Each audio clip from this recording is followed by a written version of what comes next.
Hello दोस्तों, नमस्कार। मैं हूं अनिल सिंह और आप देख रहे हैं जीएस एकेडमी बिहार। फ्रांसीसी क्रांति के 7वें एपिसोड में आप सबका बहुत बहुत स्वागत है। आशा करता हूँ आप सब अच्छे होंगे। देखिए, एपिसोड चालू करने से पहले मैं एक इन्फॉर्मेशन शेयर करना चाहता हूँ। 9th क्लास के बच्चों के लिए सोशल साइंस में हिस्ट्री का जो पार्ट है वो चालू हो गया है। जो भी स्टूडेंट पढ़ने के लिए इच्छुक है वो मेरे YouTube channel GS academy Bihar को सब्सक्राइब कर लेता है तो आपको वो फैसिलिटी मिल जाएगी, जो फैसिलिटी प्रोवाइड की जाएगी यूट्यूब चैनल पे। देखिए, बैच जो रहेगा कंटिन्यू रहेगा। चीज़ें बहुत ही इजी वे में पढ़ाई जाएगी तो अच्छे से आप कैप्चर भी कर सकते हैं। आप कोई भी चीज़ बुक से पढ़ते हैं तो आपको महसूस हुआ होगा ज़्यादा समझ में नहीं आती, लेकिन वही चीज़ जब दूसरा कोई आपको डिराइव करता है तो अच्छे से समझ में आता है। और आपने ये महसूस किया होगा कि जब आप मूवी देखते हैं थिएटर में या मोबाइल पे, तो वो चीज़ें आपको बहुत जल्दी कैप्चर हो जाता है, माइंड में याद रखते हैं। जो लेक्चर रहेगा, जो भी बच्चों के लिए जो सेशन रहेगा, ज़्यादा मिनट का नहीं रहेगा, 5 से 6 मिनट का रहेगा। 5 से 6 मिनट का जो लेक्चर रहेगा वो वीडियो के माध्यम से पढ़ाया जाएगा। सारी चीज़ें ग्राफ के माध्यम से समझाया जाएगा ताकि बच्चों को आसानी से समझ में आए। और वीडियो के अंत में जो है एक शॉर्ट नोट्स भी प्रोवाइड किया जाएगा। बहुत सारे बच्चे हैं जिनको नोट्स बनाने में बहुत तकलीफ आती है, नहीं बना पाते हैं अच्छे से, तो एक शॉर्ट नोट्स भी प्रोवाइड किया जाएगा जिसको वो पढ़ करके शॉर्ट नोट्स तैयार कर सकते हैं। ठीक है, शॉर्ट नोट्स जो है ऐसा रहेगा। ये शॉर्ट नोट्स का रूप रहेगा। बहुत छोटी छोटी चीज़ें इसमें दी गई है। आप इससे रिवीजन करने में आपको बहुत आसानी होगी, या आप जब कॉम्पिटिटिव लेवल का तैयारी करेंगे एग्जाम का, तो वहाँ भी आपको ये चीज़ें बहुत हेल्प करेगी। बहुत सारी चीज़ें इसमें आपको मिल जाएगी जिसको आप अलग से नोट्स बना सकते हैं और तैयारी कर सकते हैं। और इसके अलावा आपको एक और शॉर्ट नोट्स दिया जाएगा जिसमें जो चीज़ें हैं, जो आप 5 से 6 मिनट में जो चीज़ें वीडियो में देख रहे हैं, देख के पढ़ेंगे, उसका एक नोट्स दिया जाएगा जिसमें चीज़ों को एक ग्राफ के थ्रू समझाया जाएगा। मानचित्र दिया जाएगा, चित्र ग्राफ बना के उस सारी चीज़ों को विजुअलाइज कराया जाएगा ताकि आप आसानी से समझ पाए। इंटरेस्टिंग भी रहेगा, कलरफुल रहेगा तो और मज़ा आएगा, और उसमें सारी चीज़ें क्लियर रहेगी तो ज़्यादा समझ में आएगा। तो किसी भी बच्चे को यदि डाउट है, समझ में नहीं आता है हिस्ट्री या जियोग्राफी, तो प्लीज़ आप चैनल को सब्सक्राइब कीजिए और एक बार देखिए कि कितना आपको इफेक्ट पड़ता है। ठीक है, कितना इफेक्ट पड़ता है आप देखिए, आजमाइए। ठीक, और आप अपने जो भी डाउट है वो भी शेयर कर सकते हैं कि कहाँ पे डाउट हो रहा है। जो भी आपका डाउट होगा वो आपको उसका सलूशन दिया जाएगा। तो बहुत ही इंटरेस्टिंग सेशन होने वाला है।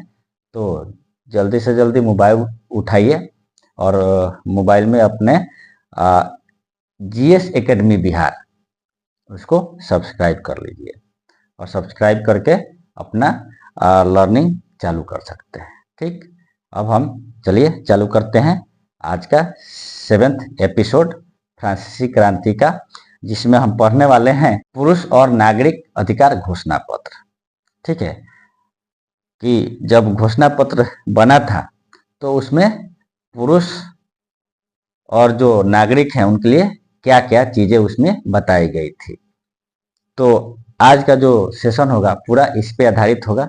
तो चलिए चालू करते हैं अपना एपिसोड और देखते हैं कि 7th एपिसोड में क्या क्या इंटरेस्टिंग चीज़ें आपको देखने को मिलती है। चलिए आइए चलते हैं अपने जर्नी की तरफ। अधिकारों की घोषणा, क्या ये सबके लिए एक वादा था? ये कहानी है इतिहास के एक ऐसे दस्तावेज की जिसने स्वतंत्रता और समानता का एक बहुत बड़ा वादा किया था। पर सवाल ये है कि क्या ये वादा हर किसी के लिए था? चलिए इसी सवाल की तह तक चलते हैं और देखते हैं कि क्या ये सिर्फ कागज पर लिखे कुछ खूबसूरत शब्द थे। ये जो तस्वीर है ना, ये सिर्फ एक कागज का टुकड़ा नहीं है। ये क्रांति की आग से पैदा हुई एक उम्मीद है, स्वतंत्रता और बराबरी के एक नए दौर का एक बहुत शक्तिशाली वादा, एक ऐसी दुनिया का सपना जहां हर इंसान आजाद और बराबर होगा। तो आज हम क्या क्या देखने वाले हैं? सबसे पहले समझेंगे कि इस क्रांति का जन्म कैसे हुआ, फिर देखेंगे कि इस मशहूर घोषणा में आखिर लिखा क्या था। इसके बाद एक ऐसी आवाज को सुनेंगे जिसने इस पर तीखे सवाल उठाए, और फिर बात करेंगे आदर्श और हकीकत की टक्कर की। और आखिर में देखेंगे कि ये पूरी बहस आज भी हमारे लिए क्यों इतनी जरूरी है। तो चलिए कहानी की शुरुआत करते हैं। साल था 1789 और जगह थी फ्रांस। सोचिए जरा, हवा में एक बेचैनी थी, एक क्रांति की आहट। लोग सदियों के अन्याय और पुराने राजपाट के बोझ तले दबे हुए थे। और अब बस बहुत हो चुका था। वो बदलाव चाहते थे, आजादी चाहते थे। तो एक नया देश बनाने के लिए सबसे पहला काम क्या होता है? उसकी नींव रखना, उसके सिद्धांत तय करना। और यही काम फ्रांस की नेशनल असेंबली ने शुरू किया। उनका लक्ष्य सिर्फ एक संविधान बनाना नहीं था, बल्कि एक ऐसी मिसाल कायम करना था जो पूरी दुनिया को रास्ता दिखाए। और इसी सोच का नतीजा था वो ऐतिहासिक दस्तावेज जिसे हम मनुष्य एवं नागरिक अधिकार घोषणा पत्र के नाम से जानते हैं।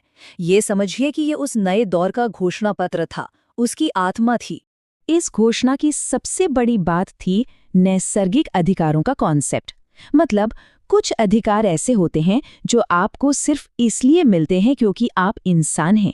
जैसे जीने का अधिकार, इन्हें कोई सरकार या राजा आपसे छीन नहीं सकता। ये कोई तोहफा नहीं है, यह आपका जन्मसिद्ध हक है। तो कौन से थे वो अधिकार?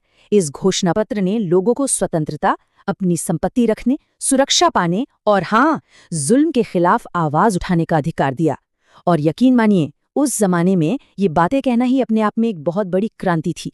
और ये वाली बात तो सोच कर देखिए कि अब कानून किसी राजा की मर्जी का गुलाम नहीं होगा, बल्कि वो लोगों की इच्छा से बनेगा।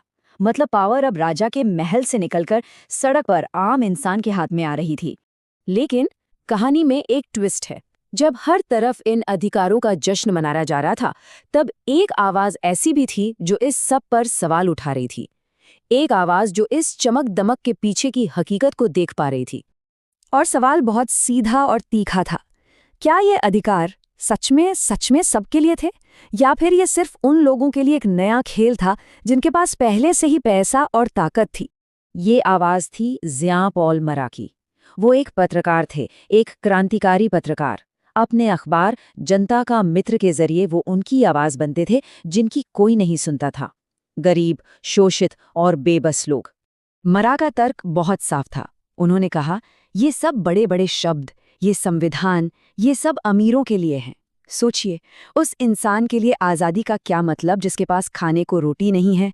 संपत्ति के अधिकार का वो क्या करेगा जिसके पास कोई संपत्ति ही नहीं है? और यहीं पर हमें कहानी के दो पहलू साफ साफ दिखने लगते हैं।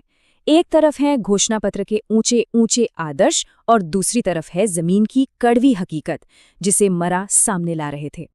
तो देखिए, घोषणापत्र कहता है कि सब इंसान आज़ाद और बराबर पैदा होते हैं। सुनने में कितना अच्छा लगता है ना? लेकिन मरा कहते हैं, रुको जरा, जो इंसान गरीब है, बेबस है, उसके लिए इन अधिकारों का कोई मतलब नहीं है।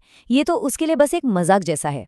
फिर घोषणापत्र में लिखा है कि कानून सबकी मिलीजुली इच्छा से बनेगा। पर मरा को एक डर था। उन्हें लगता था कि ये कानून अमीरों का एक हथियार बन जाएगा, जिससे वो गरीबों पर अपनी मर्जी थोपेंगे। तब ये सबकी इच्छा नहीं, सिर्फ अमीरों की इच्छा बनकर रह जाएगी।